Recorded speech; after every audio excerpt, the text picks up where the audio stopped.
कोटिपति पुअटी जेतेबेले निजर गरीब चाकराणीर कुड़ियारे पहुँचला सेठाकार दृश्य देखि मानविकता मध्य स्तब्ध होईगला। ए कहानी होउची बेंगालुरु सहरर। से सहरर अभिजात अंचल इंदिरा नगर रे एक विराट आलिशान बंगला थिला। उच्चा कांथ, चकचक करुथिबा चट्टाण, बड़ बड़ झरका एवं बाहर ठिया होइथिबा दामी गाड़ी गुड़िक सेही बंगलार परिचय थिला। से घरे रहुथिला आर्जन। आर्जन जणे प्रतिष्ठित व्यवसायी राजीव कापूरक एकमात्र पुओ थिला। संपत्ति तार पाद तले लुटुथिला। से केबे कौनसी जिनिसर अभाव अनुभव करिनथिला। पिला दिनरू सब इच्छा बिना मागिबारे पूरण हेउथिला। महंगा स्कूल, विदेशी पोशाक, लग्जरी कार, क्लब एवं पार्टी जहाँ साधारण लोक स्वप्न देखती ताहा आर्जन पाई वास्तवता थिला। किंतु सही आलिशान घर भितरे काम करुथिबा लोकंक दुनिया संपूर्ण अलग थिला। सेमानक मध्यरु जणे थिला तुलसी। पाखापाखि 20 वर्षर दुर्बल पतला झियटिए। सबुबले साधा पोशाकरे मुंडरे ओढ़णी देई आखि नुआई निज काम करुथाए। से प्रतिदिन समस्तंक आगरू आसे। चुपचाप झाड़ू पोछा करे, बासन माजे, लुगा सफा करे एवं काहारी सह अधिक कथा न होई संजय पूर्वरु चली जाए। घरर अन्य चाकर माने केतेबेले ताकू परिहास करंती तो केतेबेले गाली दियंती, पुणी केतेबेले निज काम मध्य ता उपरे लदी दियंती। किंतु तुलसी केबे अभियोग करेनी। ता मुहरे सबुबेले एक नीरव धैर्य थाए, सते जेमिति से जीवन सह बुझाबणा करि सारिछि। दिने रोषेई घरे काम करुथुबा बेले अन्य जणे चाकराणी पचारिला, आलो तुलसी, तू प्रतिदिन एते शीघ्र कुआडे पळाउछु? तुलसी केवल टिके हसीदेला। सेही हसरे मध्य जंत्रणा लुचि रहिथिला।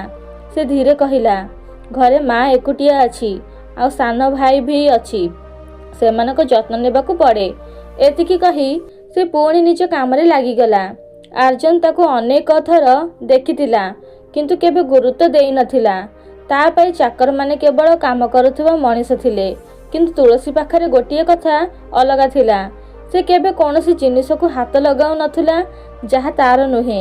अनेक थर दामी सामग्री खोलारे पड़ी थाए किंतु से आखि उठाई भी चाहे नहीं। दिने आर्जन पर्स सोफा तले गली पड़िला। संजय बेले से खोजिला किंतु केउठी पाइलानी। ता मनरे संदेह हैला, बोध हुए केही चोरी करि नेछि, कारण सेथिरे लक्ष टंका थिला। सेतिकी बेले तुलसी धीरे धीरे ता पाखकु आसिला एवं थर थर स्वर रे कहिला, शांते, एइटा सोफा तले गड़ी पड़िथिला। से निज पापुली बढ़ाइला जेउथिरे से पर्सटी सुरक्षित थिला। जेतेबेले आर्जन पर्स खोली देखिला सेथिरे पूरा टंका थिला।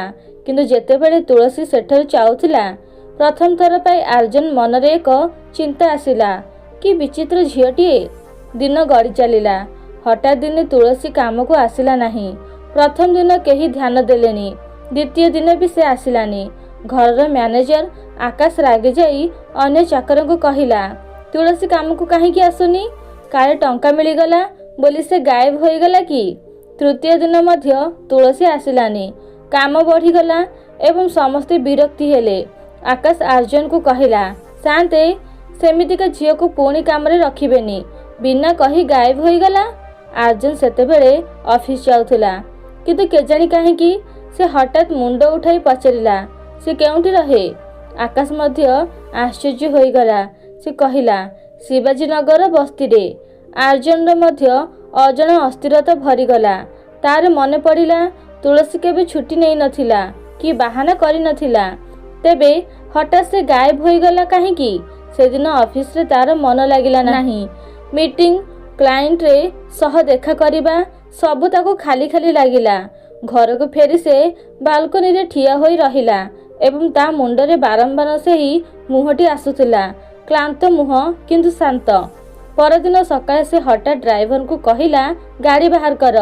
ड्राइवर पचारिला, कुआडे जीवा सार? आर्जुन कहिला, शिवाजी नगर। ड्राइवर विश्वास करि पारुनथिला जे कोटिपति घरर पुओ निजे बस्ती को जाउछि। जेमिति जेमिति गाड़ी से अंचल आड़कू बढ़िला, प्रशस्त रास्ता एबे संकीर्ण गली रे परिणत हेबाकू लागिला। बदल रे भंगा कांथ देखा जाउथिला। पवन रे सुगंध नुहे बरम गरीबी एवं मजबूरीर सत्यता थिला। ଗାଡ଼ି ଭିତରକୁ ଯାଇପାରିବେନି। ତେଣୁ ଆର୍ଯ୍ୟନକୁ ଚାଲି ଚାଲି ଯିବାକୁ ପଡ଼ିଲା। ଚାରିଆଡ଼େ ଅଣଓସାରିଆ ଗଳି, ମଇଳା ପାଣି, ଟିଣର ଭଙ୍ଗା ଛାତ, ନଗ୍ନ ପାଦରେ ପିଲାମାନେ, ରୋଗିଣା ବୃଦ୍ଧ ବୃଦ୍ଧା। ଏସବୁ ଦେଖି ଆର୍ଯ୍ୟନ ହୃଦୟ କମ୍ପି ଉଠିଲା। ଏହା ଏମିତି ଏକ ଦୁନିଆ ଥିଲା ଯାହା ବିଷୟରେ ସେ ଆଜି ଯାଏଁ ଅଜ୍ଞ ଥିଲା। ସେ ଅନେକ ଲୋକଙ୍କୁ ତୁଳସୀଙ୍କ ଘର ପଚାରିଲା। ଶେଷରେ ଜଣେ ବୃଦ୍ଧ ତାକୁ ଧ୍ୟାନ ଦେଇ ଦେଖିଲେ ଏବଂ କହିଲେ, ସେ ଗଳିର ଶେଷରେ ଯେଉଁ ଭଙ୍ଗା କୁଡ଼ିଆଟି ଅଛି ସେଇଟା ହିଁ ତୁଳସୀର ଘର। ଆର୍ଯ୍ୟନ ଧୀରେ ଧୀରେ ସେପଟକୁ ବଢ଼ିଲା। ତାହାର ହୃତ୍ସ୍ପନ୍ଦନ ବଢ଼ି ଯାଇଥିଲା। ଗଳିର ଶେଷରେ ସତକୁ ସତ ଏକ ଖୁବ୍ ଭଙ୍ଗା କୁଡ଼ିଆ ଥିଲା। ଟିଣ ଛାତ ଅଧା ଭଙ୍ଗା, କବାଟ ବଦଳରେ କେବଳ ଏକ ପୁରୁଣା କପଡ଼ା ଏବଂ ଭିତରୁ କାଶର ଶବ୍ଦ ଆସୁଥିଲା। ଖୁବ୍ ଦୁର୍ବଳ, ଖୁବ୍ ଯନ୍ତ୍ରଣାଦାୟକ।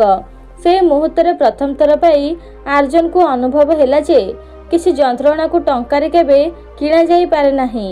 ଆର୍ଯ୍ୟନ ସେହି କୁଡ଼ିଆ ସାମ୍ନାରେ ଆସି ଅଟକିଗଲା। ତା ସାମ୍ନାରେ କେବଳ ଏକ ଚିରା ପୁରୁଣା କପଡ଼ାର ପରଦା ଥିଲା। କିନ୍ତୁ ପ୍ରକୃତରେ ସେହି ପରଦା କେବଳ କୁଡ଼ିଆର ନଥିଲା, ତାହା ଦୁଇଟି ଦୁନିଆ ମଧ୍ୟରେ ଥିବା ପରଦା ଥିଲା। ଗୋଟିଏ ପଟେ ତାର ଆଲିଶାନ ଜୀବନ ଏବଂ ଅନ୍ୟପଟେ ସେହି ବାସ୍ତବତା ଯାହାକୁ ସେ କେବେ ଦେଖିନଥିଲା। ସେ ଭାବିଲା, ମୋତେ ଭିତରକୁ ଯିବା ଉଚିତ କି ନା ଫେରିଯିବା ଉଚିତ। ଶେଷରେ ଏହା ମୋର ବ୍ୟକ୍ତିଗତ ବ୍ୟାପାର ବି ତ ନୁହେଁ। କିନ୍ତୁ ସେତିକି ବେଳେ ଭିତରୁ ଏକ ଥର ଥର ଦୁର୍ବଳ ସ୍ୱର ଆସିଲା, ବାଃ, କେହି ଟିକେ ପାଣି ଦିଅ। ଏହି ସ୍ୱର ଏତେ ଦୁର୍ବଳ ଥିଲା ଯେମିତି ପ୍ରତିଟି ଶବ୍ଦ କହିବାରେ କାହାର ନିଶ୍ୱାସ ଅଟକି ଯାଉଛି। ଆର୍ଯ୍ୟନ ହୃଦୟ ଯେମିତି ଚିପି ହୋଇଗଲା।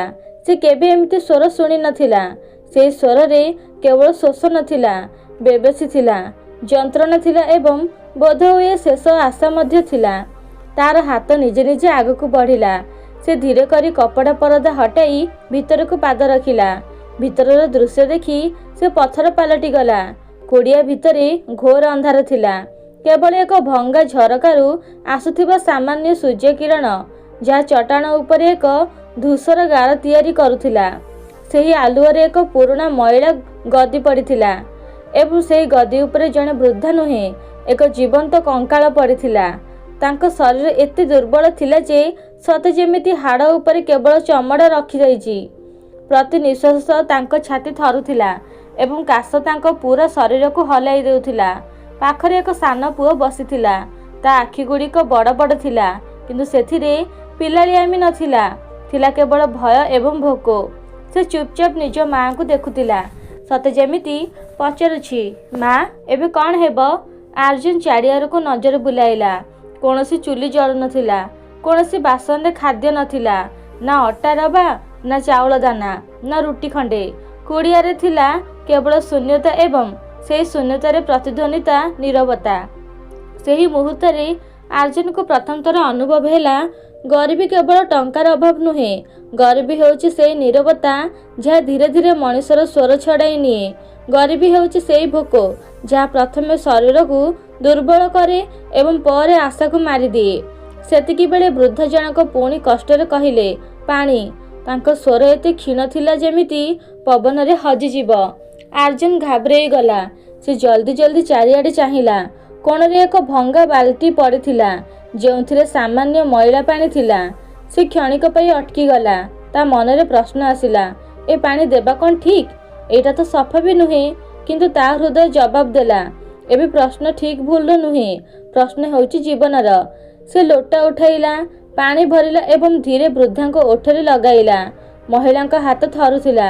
ସେ ନିଜେ ଲୋଟା ମଧ୍ୟ ଧରିପାରୁନଥିଲେ। ଆର୍ଯ୍ୟନ ସାହାରା ଦେଲା। 2 ଢୋକ ପାଣି ତାଙ୍କ ଭିତରକୁ ଗଲା ଏବଂ ତାଙ୍କ ଆଖିରୁ ଲୁହ ବୋହି ଆସିଲା। ସେହି ଲୁହ କେବଳ ପାଣି ପାଇଁ ନଥିଲା, ସେହି ଲୁହ ଥିଲା ଏଇଥିପାଇଁ ଯେ କେହି ଜଣେ ତାଙ୍କ କଷ୍ଟ ଦେଖିଲା, କେହି ଜଣେ ତାଙ୍କୁ ମଣିଷ ବୋଲି ଭାବିଲା। ଆର୍ଯ୍ୟନର ଗଳା ଯେମିତି ଅଟକିଗଲା। ହଠାତ୍ କୁଡ଼ିଆ ଦ୍ୱାରରେ ସାମାନ୍ୟ ଆହଟ ହେଲା। ଆର୍ଯ୍ୟନ ବୁଲି ଚାହିଁଲା। ଦ୍ୱାରରେ ତୁଳସୀ ଠିଆ ହୋଇଥିଲା। ତା ହାତରେ ଏକ ଛୋଟ ଔଷଧ ପ୍ୟାକେଟ ଏବଂ ଅଧା ଭରା ପାଣି ବୋତଲ ଥିଲା। ଯେମିତି ତା ନଜର ଆର୍ଯ୍ୟନ ଉପରେ ପଡ଼ିଲା, ସେ ସ୍ଥାଣୁ ପାଲଟିଗଲା। ତା ଆଖି ଡୋଳା ଖୋଲିଗଲା। ନିଶ୍ୱାସ ଯେମିତି ଅଟକିଗଲା। ବୋଧହୁଏ ତା ମନରେ ଗୋଟିଏ ପ୍ରଶ୍ନ ଥିଲା, ଶାନ୍ତି ଏଠି? କିଛି ସମୟ ପାଇଁ ଦୁହେଁ ପରସ୍ପରକୁ ଚାହିଁ ରହିଲେ। ସେହି ମୁହୂର୍ତ୍ତ ଖୁବ୍ ଭାରି ଥିଲା। ତୁଳସୀର ଆଖିରେ ଭୟ ଥିଲା, ଲାଜ ଥିଲା ଏବଂ ଏକ ଲୁଚି ରହିଥିବା ଯନ୍ତ୍ରଣା ମଧ୍ୟ ଥିଲା। ସେ ଜଲ୍ଦି ଭିତରକୁ ଆସିଲା, ବୋତଲ ଚଟାଣରେ ରଖିଲା ଏବଂ ନିଜ ମା ପାଖରେ ବସି ପଡ଼ିଲା। ସେ ଥରଥର ସ୍ୱରରେ କହିଲା, ମା, ପାଣି ଆଣିଛି। ସେ ମାର ମୁଣ୍ଡ ନିଜ କୋଳରେ ରଖି ଧୀରେ ଧୀରେ ପାଣି ପିଆଇବାକୁ ଲାଗିଲା। ତା ହାତରେ ମମତା ଥିଲା, କିନ୍ତୁ ମୁହଁରେ କ୍ଳାନ୍ତି ସ୍ପଷ୍ଟ ଦେଖାଯାଉଥିଲା। ଆର୍ଜୁନ ଏବେ ବି ସେଇଠି ଠିଆ ହୋଇଥିଲା। ସେ ବୁଝିପାରୁନଥିଲା କ'ଣ କରିବ, କ'ଣ ପଚାରିବ। ଶେଷରେ ସେ ଧୀରେ ପଚାରିଲା, ତୁମେ କାମକୁ କାହିଁକି ଆସିଲ ନାହିଁ? ତୁଳସୀ ତା ଆଡ଼କୁ ନ ଚାହିଁ ଜବାବ ଦେଲା, ମା ବେମାର ଅଛି। ମାତ୍ର 3ଟି ଶବ୍ଦ, କିନ୍ତୁ ସେଇ 3ଟି ଶବ୍ଦରେ ପୁରା କାହାଣୀ ଲୁଚି ରହିଥିଲା। କୌଣସି ଅଭିଯୋଗ ନାହିଁ, କୌଣସି ସଫେଇ ନାହିଁ, କେବଳ ସତ୍ୟତା। ସେତିକିବେଳେ ଛୋଟ ପୁଅଟି ଧୀରେ କହିଲା, ନାନୀ, ଭୋକ ଲାଗୁଛି। ତାର ସ୍ୱର ଏତେ ନିଷ୍ପାପ ଥିଲା ଯେ ଆର୍ଜୁନର ହୃଦୟ ବିଦୀର୍ଣ୍ଣ ହୋଇଗଲା। ତୁଳସୀ ତୁରନ୍ତ ତା ମୁଣ୍ଡରେ ହାତ ବୁଲାଇ ହସିବାକୁ ଚେଷ୍ଟା କଲା।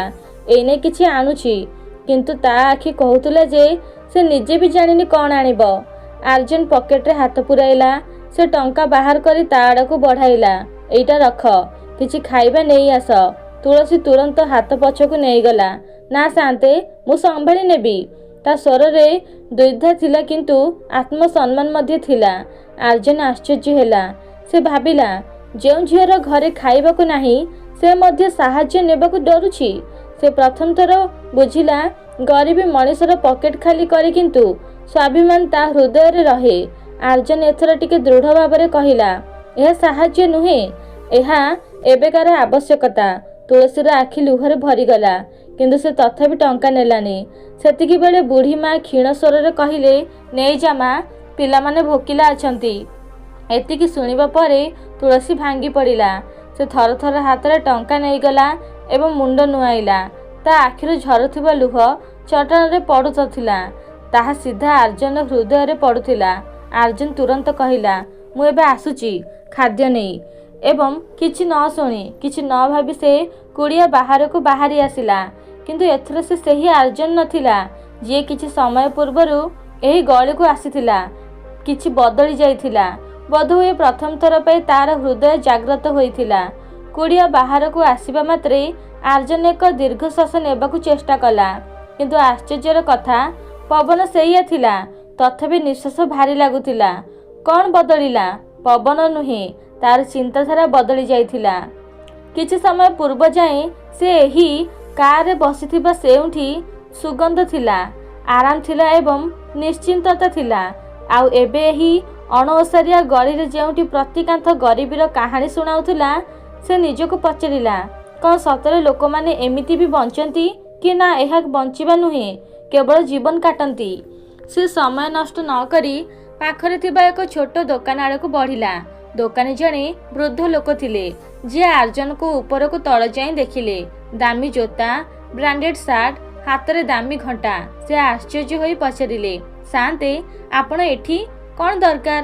ଆର୍ଜୁନ ବିନା ଦ୍ୱନ୍ଦ୍ୱରେ କହିଲେ, ଯାହା ବି ଖାଇବା ସାମଗ୍ରୀ ଅଛି ସବୁ ଦେଇଦିଅ। ଦୋକାନୀ ଚମକି ପଡ଼ିଲେ। ସବୁ? ହଁ, ଚାଉଳ, ଡାଲି, କ୍ଷୀର, ବ୍ରେଡ୍, ବିସ୍କୁଟ, ଫଳ ଏବଂ ଯଦି ଔଷଧ ଥାଏ ତେବେ ତାହା ମଧ୍ୟ ଦିଅ। ଦୋକାନୀ ସାମାନ ବାହାର କରୁଥିଲେ, କିନ୍ତୁ ତାଙ୍କ ଆଖିରେ ପ୍ରଶ୍ନ ସ୍ପଷ୍ଟ ଦେଖାଯାଉଥିଲା। ସେ ନିଜକୁ ଅଟକାଇ ପାରିଲେନି। ଶାନ୍ତେ, ଆପଣ କୌଣସି ଏନ୍ଜିଓରୁ ଅଛନ୍ତି କି? ଆର୍ଜୁନ କିଛି ସେକେଣ୍ଡ ଚୁପ୍ ରହିଲା। ପରେ କମଳ ସ୍ୱରରେ କହିଲା, ନା, କେବଳ ଜଣେ ମଣିଷ। ଏହା କହିବା ବେଳେ ତାକୁ ନିଜେ ମଧ୍ୟ ଅନୁଭବ ହେଲା, ବୋଧହୁଏ ଆଜି ପ୍ରଥମ ଥର ସେ ସତରେ ମଣିଷ ହୋଇଛି। ସାମାନ ଧରି ସେ ଜଲ୍ଦି ଜଲ୍ଦି କୁଡ଼ିଆ ଆଡ଼କୁ ଗଲା। ଯେମିତି ସେ ଭିତରକୁ ପହଞ୍ଚିଲା, ଛୋଟ ପୁଅଟି ତାକୁ ଦେଖି ଠିଆ ହୋଇଗଲା। ତା ଆଖିରେ ଏକ ଚମକ ଥିଲା, ସେମିତି ଚମକ ଯାହା ପ୍ରାୟତଃ ପିଲାଙ୍କ ଆଖିରେ ସେତେବେଳେ ଆସେ ଯେତେବେଳେ ସେମାନେ କୌଣସି ଆଶା ଦେଖନ୍ତି। ସେ ଧୀରେ କହିଲା, ନାନୀ, ଖାଇବା। ତା ସ୍ୱରରେ ଭରସା ଥିଲା। ତୁଳସୀ ଆର୍ଜୁନ ହାତରୁ ସାମାନ ନେଲା। ତା ଆଖି ଓଦା ଥିଲା, କିନ୍ତୁ ଏଥର ସେଥିରେ ବେବସି ନଥିଲା, ଆଶ୍ୱସ୍ତି ଥିଲା। ସେ ତୁରନ୍ତ ଚୁଲି ପାଖରେ ବସି ପଡ଼ିଲା। ଅନେକ ଦିନରୁ ଲିଭି ଯାଇଥିବା ଚୁଲି ଆଜି ପୁଣି ଜଳିବାକୁ ଯାଉଥିଲା। ସେ କାଠ ଲଗାଇଲା, ନିଆଁ ଜାଳିଲା। କିଛି ମିନିଟ୍ ଭିତରେ କୁଡ଼ିଆରେ ଏକ ନୂଆ ଖେଳିଗଲା ଖାଦ୍ୟର ବାସ୍ନା। ସେହି ବାସ୍ନା ଯାହା କୌଣସି ଘରକୁ ଘର ବନାଇ ଦିଏ। ଛୋଟ ଭାଇ ଚୁପଚାପ ବସି ନିଆଁକୁ ଦେଖୁଥିଲା, ସତେ ଯେମିତି କିଛି ଯାଦୁ ହେଉଛି। ବୁଢ଼ୀ ମା ମଧ୍ୟ ଧୀରେ ଆଖି ଖୋଲିଲେ ଏବଂ ସେହି ବାସ୍ନାକୁ ଅନୁଭବ କଲେ। ତାଙ୍କ ଆଖିରେ ଏକ ଶାନ୍ତି ଥିଲା। ଆର୍ଜୁନ ଦ୍ୱାର ପାଖରେ ଠିଆ ହୋଇ ଏସବୁ ଦେଖୁଥିଲା। ସେ ଭାବିଲା 5 ଷ୍ଟାର ହୋଟେଲରେ ଖାଇଛି, କିନ୍ତୁ ଆଜି ଏଇ କୁଡ଼ିଆରେ ପ୍ରସ୍ତୁତ ହେଉଥିବା ଖାଦ୍ୟ ସବୁଠୁ ମୂଲ୍ୟବାନ ଲାଗୁଛି। କିଛି ସମୟ ପରେ ଖାଦ୍ୟ ପ୍ରସ୍ତୁତ ହୋଇଗଲା। ତୁଳସୀ ଏକ ପୁରୁଣା ଥାଳିରେ ଖାଦ୍ୟ ରଖି ସବୁଠୁ ଆଗେ ମା ପାଖକୁ ଗଲା। ମା, ଟିକେ ଖାଇନିଅ। ସେ ନିଜ ହାତରେ ମାକୁ ଖୁଆଇବା ଆରମ୍ଭ କଲା। ପରେ ସେ ନିଜ ସାନ ଭାଇକୁ ଖୁଆଇଲା ଏବଂ ସବୁଠୁ ଶେଷରେ ସେ ନିଜେ ଖାଇବାକୁ ବସିଲା। ଆର୍ଜୁନ ଏହା ଦେଖି ନିଜକୁ ଅଟକାଇ ପାରିଲା ନାହିଁ। ସେ ପଚାରିଲା, ତୁମେ ଆଗ କାହିଁକି ଖାଇଲ ନାହିଁ? ତୁଳସୀ ତା ଆଡ଼କୁ ଚାହିଁଲା ଏବଂ ଏକ ସାମାନ୍ୟ ହସ ସହ କହିଲା, ସେମାନଙ୍କ ବିନା ମୋ ପେଟ କେମିତି ଭରିବ ସାନ୍ତେ? ବାସ୍ ଏତିକି ଉତ୍ତର। କିନ୍ତୁ ଏହି ଉତ୍ତର ଆର୍ଜୁନ ଭିତରେ କିଛି ଗମ୍ଭୀର ଯାଏଁ ହଲାଇ ଦେଲା। ସେ ଅନୁଭବ କଲା ପ୍ରକୃତ ଧନ ବ୍ୟାଙ୍କ ବାଲାନ୍ସରେ ନଥାଏ। ପ୍ରକୃତ ଧନ ସମ୍ପର୍କରେ ଥାଏ, ଭଲ ପାଇବାରେ ଥାଏ ଏବଂ ତ୍ୟାଗରେ ଥାଏ। ସେ ଧୀରେ ଧୀରେ ବାହାରକୁ ବାହାରିବାକୁ ଲାଗିଲା। କିନ୍ତୁ ସେତିକି ବେଳେ ପଛରୁ ତୁଳସୀର ସ୍ୱର ଆସିଲା, ସାନ୍ତେ। ଆର୍ଜୁନ ଅଟକିଗଲା। ସେ ବୁଲି ଚାହିଁଲା। ତୁଳସୀ ଠିଆ ହୋଇଥିଲା। ଆଖିରେ ଲୁହ ଥିଲା, କିନ୍ତୁ ଏଥର ସେହି ଲୁହ ଦୁର୍ବଳତାର ନଥିଲା, କୃତଜ୍ଞତାର ଥିଲା। ସେ ଧୀରେ କହିଲା, ଆଜି ଯଦି ଆପଣ ନ ଆସିଥାନ୍ତେ ତେବେ ବୋଧହୁଏ। ତା ସ୍ୱର ଭରି ଆସିଲା। ସେ ଆଗକୁ କହିପାରିଲାନି, କିନ୍ତୁ ଆର୍ଜୁନ ବୁଝିଗଲା। କେବେ କେବେ ଅଧା ଶବ୍ଦ ପୁରା କାହାଣୀ କହିଦିଏ। ସେ କେବଳ ମୁଣ୍ଡ ହଲାଇ ବାହାରକୁ ଚାଲିଗଲା। କାରରେ ବସିବା ମାତ୍ରେ ଡ୍ରାଇଭର ପଚାରିଲେ, ଘରକୁ ଯିବା ସାର୍? ଆର୍ଜୁନ ଧୀରେ କହିଲା, ହଁ। କିନ୍ତୁ ତା ମନ ଏବେ ବି ସେହି କୁଡ଼ିଆରେ ଥିଲା। ଘରେ ପହଞ୍ଚିବା ମାତ୍ରେ ଚାକରମାନେ କବାଟ ଖୋଲିଲେ। ଏସିର ଥଣ୍ଡା ପବନ ତା ମୁହଁରେ ବାଜିଲା, କିନ୍ତୁ ଆଜି ତାହା ଶାନ୍ତି ଦେଉନଥିଲା। ତାକୁ ପ୍ରଥମ ଥର ସେହି ଥଣ୍ଡା ଶୂନ୍ୟତା ଭଳି ଲାଗିଲା। ସେ ସିଧା ନିଜ ରୁମ୍କୁ ଗଲା ଏବଂ କବାଟ ବନ୍ଦ କରିଦେଲା। ରୁମ୍ ସେମିତି ଥିଲା, ମହଙ୍ଗା, ସୁନ୍ଦର, ଆରାମଦାୟକ, କିନ୍ତୁ ଆଜି ତାକୁ ସେହି ରୁମ୍ ଗୋଟିଏ ଜେଲ୍ ଭଳି ଲାଗୁଥିଲା। ସେ ବିଛଣାରେ ବସିଗଲା ଏବଂ ତା ମୁଣ୍ଡରେ ବାରମ୍ବାର ସେହି ଦୃଶ୍ୟ ଘୁରି ବୁଲିଲା। ଶୁଖିଯାଇଥିବା ମା, ଭୋକିଲା ପିଲା ଏବଂ ତୁଳସୀର ନଇଁ ଯାଇଥିବା ଆଖି। ସେ ନିଜ ମୁହଁକୁ ହାତରେ ଘୋଡ଼ାଇ ଦେଲା ଏବଂ ନିଜକୁ ପଚାରିଲା, କ'ଣ ଲାଭ ଏମିତି ଟଙ୍କାର, ଯାହା କାହାର ଜୀବନ ବଞ୍ଚାଇ ପାରିବନି? ସଞ୍ଜ ହୋଇଗଲା। ତଳେ ଡାଇନିଂ ଟେବୁଲରେ ନାନା ପ୍ରକାର ଖାଦ୍ୟ ସଜା ହୋଇଥିଲା, କିନ୍ତୁ ଆଜି ତାର ଭୋକ ନଥିଲା। ସେ କେବଳ ଗୋଟିଏ ଗ୍ଲାସ ପାଣି ପିଇଲା ଏବଂ ବାଲକୋନିକୁ ଯାଇ ଠିଆ ହେଲା। ଦୂରରୁ ସହର ଚକଚକ୍ କରୁଥିଲା, କିନ୍ତୁ ଆଜି ତାକୁ ସେହି ଚମକ ପଛରେ ଲୁଚିଥିବା ଅନ୍ଧାର ସ୍ପଷ୍ଟ ଦେଖାଯାଉଥିଲା। ସେତିକିବେଳେ ହଠାତ୍ ତା ମୁଣ୍ଡରେ ଏକ ଚିନ୍ତା ବିଜୁଳି ପଡ଼ି ଆସିଲା। ତୁଳସୀର ମା, ତାଙ୍କ ଅବସ୍ଥା ଖୁବ୍ ଖରାପ ଥିଲା। ଯଦି ଚିକିତ୍ସା ନ ହୁଏ ତେବେ? ତା ହୃଦୟ ଜୋରରେ ଧଡ଼କିବାକୁ ଲାଗିଲା। ସେ ତୁରନ୍ତ ନିଜ ଫୋନ୍ ଉଠାଇଲା ଏବଂ ଫ୍ୟାମିଲି ଡକ୍ଟରଙ୍କୁ କଲ୍ କଲା। ଡକ୍ଟର, ଆପଣଙ୍କୁ ଏବେ ମୋ ସହ ଯିବାକୁ ପଡ଼ିବ। ଡକ୍ଟର ଆଶ୍ଚର୍ଯ୍ୟ ହୋଇ ପଚାରିଲେ, ଏବେ କ'ଣ ହେଲା? ଆର୍ଜୁନ କେବଳ ଏତିକି କହିଲା, କାହାର ଜୀବନର ପ୍ରଶ୍ନ। କିଛି ମିନିଟ୍ ଭିତରେ କାର୍ ପୁଣି ସେହି ବସ୍ତି ଆଡ଼କୁ ଦୌଡ଼ିଲା। ଏଥର ଆର୍ଜୁନ ଭିତରେ କୌଣସି ଦ୍ୱନ୍ଦ୍ୱ ନଥିଲା, କେବଳ ଏକ ଭୟ ଥିଲା, କାଳେ ଡେରି ନ ହୋଇଯାଉ। ଯେମିତି ସେ କୁଡ଼ିଆ ପାଖରେ ପହଞ୍ଚିଲା, ଭିତରୁ କାନ୍ଦଣାର ସ୍ୱର ଆସୁଥିଲା। ତା ହୃଦୟ ବସିଗଲା। ସେ ଦୌଡ଼ି ଭିତରକୁ ଗଲା। ତୁଳସୀ ନିଜ ମା ପାଖରେ ବସି କାନ୍ଦୁଥିଲା। ଛୋଟ ଭାଇ ଚୁପଚାପ କୋଣରେ ବସିଥିଲା ଏବଂ ବୁଢ଼ୀ ମାଙ୍କ ନିଶ୍ୱାସ ଖୁବ୍ ଜୋରରେ ଚାଲୁଥିଲା। ଆର୍ଜୁନ ତୁରନ୍ତ ଡକ୍ଟରଙ୍କୁ ଭିତରକୁ ଡାକିଲା। ଡକ୍ଟର, ଜଲ୍ଦି କରନ୍ତୁ ନା। ଡକ୍ଟର ସମୟ ନଷ୍ଟ ନ କରି ଯାଞ୍ଚ ଆରମ୍ଭ କଲେ। ନାଡ଼ି ଦେଖିଲେ, ଆଖି ଚେକ୍ କଲେ ଏବଂ ତୁରନ୍ତ ବ୍ୟାଗ୍ରୁ ଇଞ୍ଜେକ୍ସନ୍ ବାହାର କଲେ। କୁଡ଼ିଆ ଭିତରେ ଉତ୍ତେଜନା ଖେଳିଗଲା। ତୁଳସୀର ଆଖି ଡକ୍ଟରଙ୍କ ପ୍ରତିଟି ହାତର ହଲଚଲକୁ ଦେଖୁଥିଲା। ତା ମୁହଁରେ ଭୟ ବି ଥିଲା ଏବଂ ଏକ ଛୋଟ ଆଶା ମଧ୍ୟ। ଡକ୍ଟର ଇଞ୍ଜେକ୍ସନ୍ ଲଗାଇଲେ, ନାଡ଼ି ପୁଣି ଦେଖିଲେ ଏବଂ ଧିମା ସ୍ୱରରେ କହିଲେ, ସାହସ ରଖ, ଅବସ୍ଥା ଗମ୍ଭୀର, କିନ୍ତୁ ଏବେ ସମ୍ଭାଳି ହୋଇଯିବ। ଏତିକି ଶୁଣିବା ମାତ୍ରେ ତୁଳସୀ କାନ୍ଦି ପକାଇଲା। ଭଗବାନ, ମୋ ମାଙ୍କୁ ବଞ୍ଚାଇ ଦିଅ। ସେ ମାର ହାତ କଷି ଧରିଲା। ସତେ ଯେମିତି ଡର ଲାଗୁଛି କାଳେ ହାତ ଛାଡ଼ିଯିବ। ସାନ ଭାଇ ମଧ୍ୟ ଆସି ତାକୁ କୁଣ୍ଢାଇ ଧରିଲା। କୋଣରେ ଠିଆ ହୋଇ ଆର୍ଜୁନ ଏସବୁ ଦେଖୁଥିଲା। ଅଜବ ଥିଲା, କିଛି ଘଣ୍ଟା ପୂର୍ବ ଯାଏଁ ଏହି ଲୋକମାନେ ତା ପାଇଁ କେବଳ ଷ୍ଟାଫ୍ ଥିଲେ ଏବଂ ଏବେ ତାକୁ ଲାଗୁଥିଲା ଯେମିତି ନିଜ କାହାର ନିଶ୍ୱାସ ଅଟକି ଯାଉଛି। ଡକ୍ଟର ଔଷଧ ପ୍ୟାକେଟ୍ ଦେଇ କହିଲେ, ସମୟରେ ଖାଦ୍ୟ ଏବଂ ଔଷଧ ମିଳିଲେ ଠିକ୍ ହୋଇଯିବେ, ନହେଲେ ସେ। ବାକ୍ୟଟି ଅଧା ଛାଡ଼ିଦେଲେ, କିନ୍ତୁ କଥାଟି ସମସ୍ତେ ବୁଝିଗଲେ। ଆର୍ଜୁନ ବିନା ଦ୍ୱନ୍ଦ୍ୱରେ କହିଲା, ଯାହା ବି ଆବଶ୍ୟକ ହେବ ମୁଁ କରିବି। ନିୟମିତ ଚେକଅପ୍ ମଧ୍ୟ ହେବ। डॉक्टर ताकू ध्यान दे देखिले। तांको बोधहुए प्रथम थर अनुभव हैला जे एई पुअटी एठाकू तामसा देखिबाकू आसी नाही। डॉक्टर जीवा परे कुड़ियारे किछि समय नीरवता रहिला। तुलसी लुह पोछिला एवं धीरे पचारिला, शांते आपण एते सब काहेकि कले? ता प्रश्न रे केवल कृतज्ञता नथिला, डर भी थिला। जेमिति से भाबुथिला एहा बदଳରେ से कौन मागिबे नाही तो। आर्जन किछि सेकेंड चुप रहिला, परे कहिला, कारण जदि मु देखिकी भी किछि न करे तेबे मोर अस्तित्वर की मूल्य? साधारण शब्द किंतु सत्य। तुलसी प्रथम थर ता आखि को सीधा चाहिला। बोधहुए प्रथम थर ताकू सेथिरे मालिक नुहे मनीष देखागला। राति बढ़िला, बाहर अंधार थिला, किंतु भितरे आशार एक छोट दीप जली सारी थिला। आर्जन जीवको बुलिला बेले सान भाईटी धीरे ता पाखकू आसिला एवं ता हाथ धरिला। तार छोट पापुली रे एक अजब भरोसा थिला। से निष्पाप भावे कहिला, भाई काली भी आसीबो भाई। एही शब्द सुनिबा मात्रे आर्जन गला भरी आसिला। केही प्रथम थर ताकू एही बळी डाकिथिला। बिना कोनोसी स्वार्थरे, बिना कोनोसी डररे से हल्का भावे मुंड हलाइला। हाँ आसीबी। पिलाटी मुहरे जो हस फुटिला ता कोनोसी ट्रॉफी ठारू मध्य बड़ थिला। से रातिरे आर्जन कार रे बसिला बेले ताको लागिला से खाली हाथ रे जाउनी, से निज सह एक संपर्क नहीं जाउछि। घर को फेरी मध्य ताको निद हेलानी। बारंबार सेई स्वर प्रतिध्वनित हेउथिला, भाई काली भी आसीबो। सकाळे सूर्य उइबा मात्रे आर्जन उठी पड़िला। ड्राइवर को कहिला, सीधा बजार चल।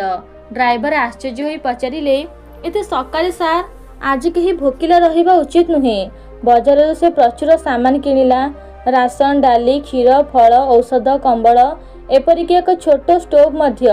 दोकानी हसिकी कहिले, शांते दोकान खोलुछंती कि? आर्जन हसिकी जवाब देला, ना गोटे घर बसाइबाकू चेष्टा करुछि। जेतेबेले से पुणी से गली रे पहुँचिला, एथर पादरे कौनसी द्वंद्व नथिला। किछि पिला ता पछे पछे चलिले। लोक माने ताको चिन्हि सारिथिले, सेई बड़ घरर पुओ। कुड़िया सामने पहुँची से डाक देला। भितरु खास शब्द आसिला। परे तुलसी बाहर को आसिला। से क्लांत थिला, किंतु एबे आखिरे आग भली डर नथिला। आर्जन चुपचाप सामान भितर रखाइबाकू आरंभ कला। रूम भरीगला। चाउल बस्ता, क्षीर पैकेट, फल, औषध। बुढ़ी माँ भितर पचारिले, किए आसीची माँ? तुलसी कहिला, सेई शांते। माँ को आखि लुहरे भरीगला। सान भाई खुशी रे सामान छुईबाकू लागिला। आर्जन ता मुंडरे हाथ रखिला। से खिली खिली होई हसीदेला एवं सेही हस सीधा आर्जन हृदय रे लागिला। किछि समय पर तुलसी धीरे कहिला, शांते एते सब करंतु नहीं, आमे अभ्यास करबाकू चाहू नाहू। आर्जन हसिला, यह अभ्यास नुहे, एक व्यवस्था। जेपर्यंत अवस्था ठीक न होईची साहाय्य जरूरी। सेतिकी बेले तार नजर कांथरे थिबा एक पुराना फोटो उपरे पड़िला। ए किए? तुलसी फोटो आड़कू चाहिला। बापा 2 वर्ष तले चलीगले। से गोटे वाक्य रे पूरा कहानी थिला।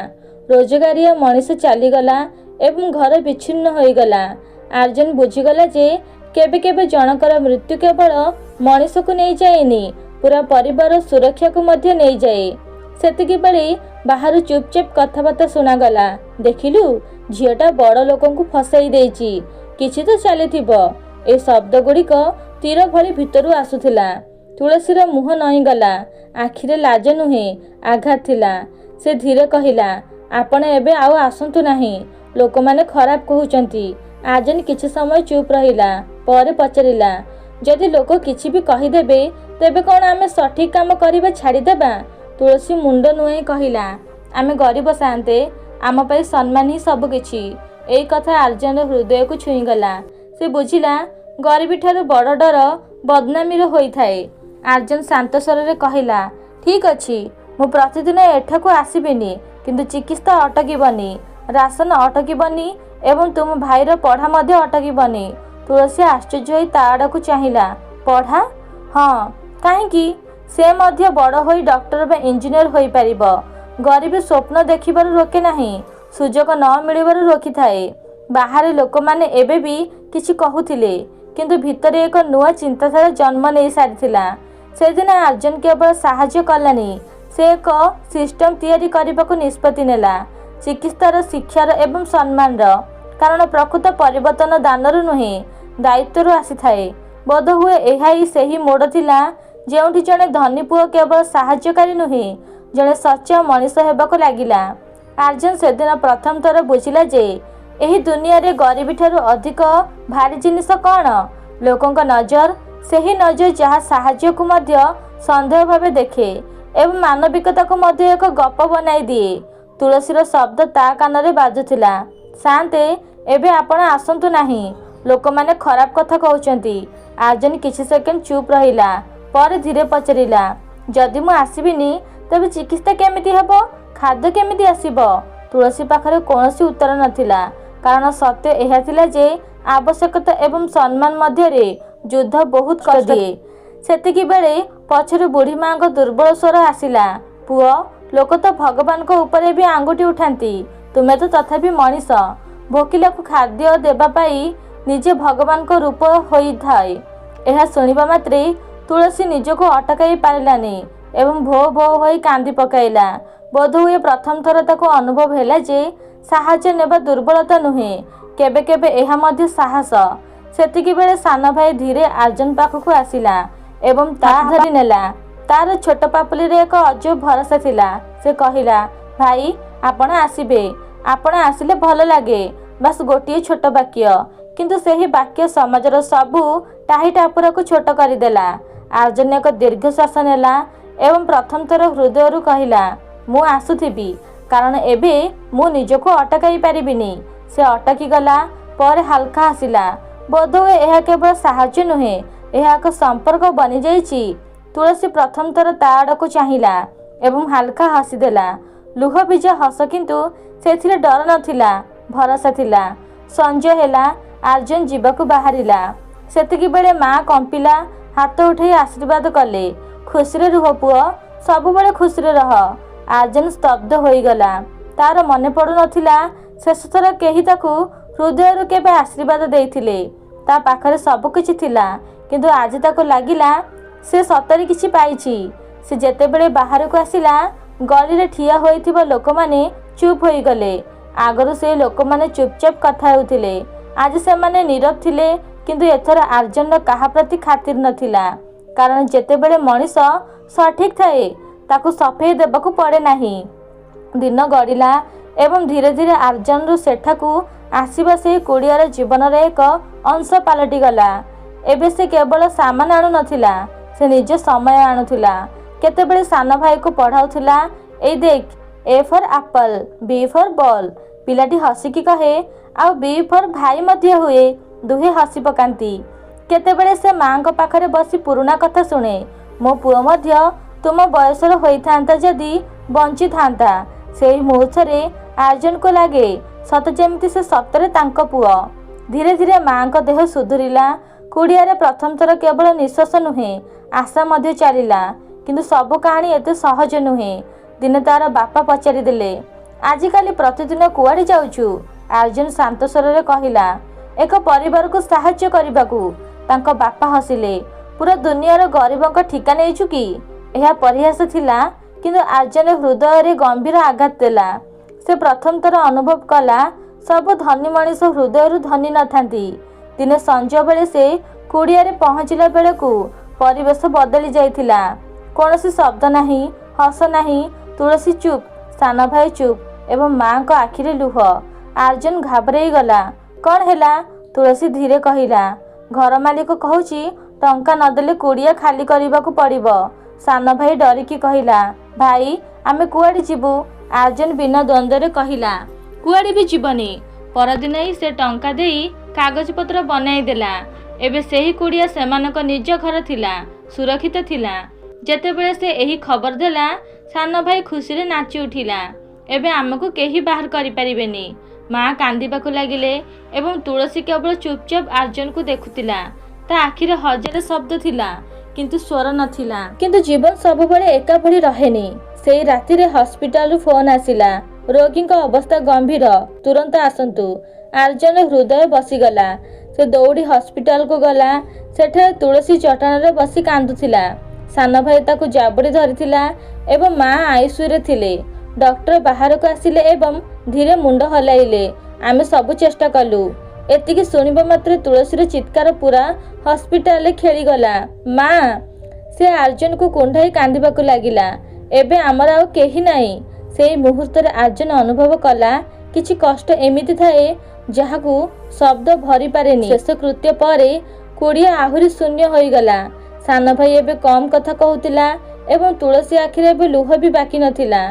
सान भाई धीरे पचारिला, भाई आपण आमको छाड़ी चली जिबेनी तो? अर्जुन ताकू जोरे कुंडाई धरिला। केबे नुहे।